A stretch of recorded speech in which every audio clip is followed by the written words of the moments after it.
Place à notre invitée maintenant, Claire Villintanf, bonjour. Bonjour. Alors vous êtes responsable de la communication pour le festival Canal Loire. Les organisateurs ont dévoilé ce mercredi la programmation de l'édition 2015. Elle va se dérouler du 10 au 14 juillet à Landerneau. Et le mot d'ordre, indiscutablement, c'est honneur à la culture bretonne sous toutes ses formes.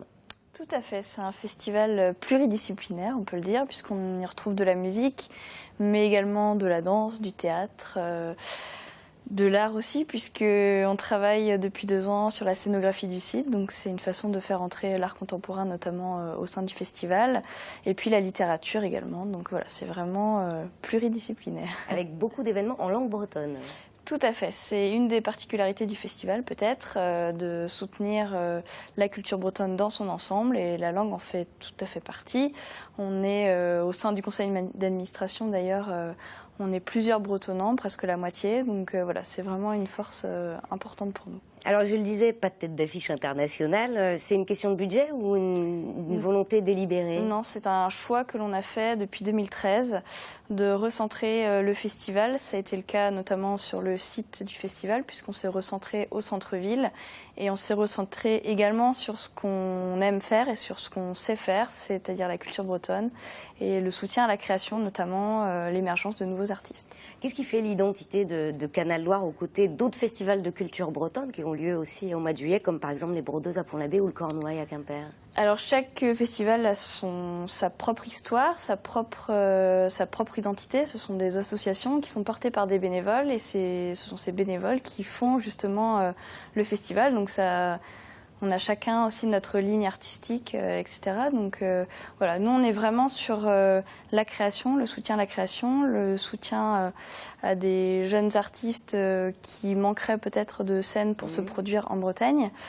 Et puis on est un festival familial, vraiment convivial, c'est vraiment l'âme de ce festival. Alors justement, vous multipliez les rendez-vous à l'adresse du jeune public. Et d'ailleurs, on peut dire que la première journée du festival, le vendredi 10 juillet, c'est un peu la journée jeune.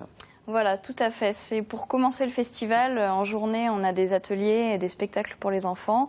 Et en soirée, on a le Fesnos des jeunes talents que l'on a lancé l'an dernier, qui a très bien marché. Donc c'est vraiment l'occasion là de mettre en avant des nouvelles formations qui ont peu tourné encore dans la région, notamment des lauréats de concours comme l'Interlycée ou le Trio Libre à Plougastel. Et le groupe phare de ce Fesnos, c'est Barbaloutique, et c'est vraiment un groupe qu'on a envie de faire connaître parce qu'on est tous tombés sous le charme de ce groupe de filles. Alors à découvrir le vendredi 10 juillet, puisque l'on parle musique, et ben, je vous propose de découvrir quelques-uns des artistes qui se produisent cette année au Festival Canal Loire. Joli carillon, le joli carillon.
Le groupe Merzine de Landerneau qui du coup jouera à domicile. Et puis autres musiciens de Landerneau à l'honneur, ceux du Bagad Bro-Landernais qui fête cette année ses 25 ans, le Bagad. Et la journée du lundi 13 juillet est consacrée à cet anniversaire. Tout à fait, c'était important pour nous puisque le Bagad fait partie de l'histoire du festival aussi. C'est une association qui est très présente au sein du festival, que ce soit pour se produire ou pour participer en tant que bénévole notamment. Donc c'était important pour nous de proposer un temps pour fêter ces 25 ans tous ensemble et de mettre en avant aussi des musiciens qui sont passés par le Bagad ou qui y sont toujours d'ailleurs et qui ont leur propre formation musicale par ailleurs. Et c'est le cas notamment d'un des musiciens de Merzine. Donc c'était aussi voilà, un petit clin d'œil avec une grosse soirée autour de l'anniversaire du Bagad. Alors Canal Loire, ce sont aussi des rendez-vous désormais bien installés, comme la fête du port autour des Vieux Gréments le dimanche 12 juillet, le Festival du Léon et son triomphe des sonneurs le mardi 14, ou le même jour, le championnat de Bretagne des chorales. Ce sont des rendez-vous qui séduisent le public. Là. Oui, et des rendez-vous qui s'installent aussi dans le temps, puisque le championnat de chorale, comme le concours Faltasia par exemple, sont des événements assez récents au festival, mais qui ont vraiment trouvé leur public et qui s'étoffent d'année en année.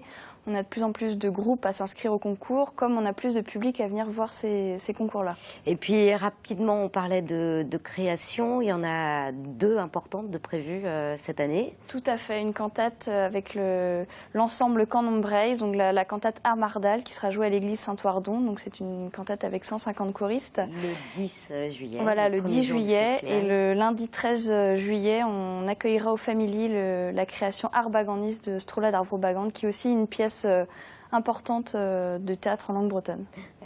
D'après l'œuvre éponyme de Tanguy Malmanche.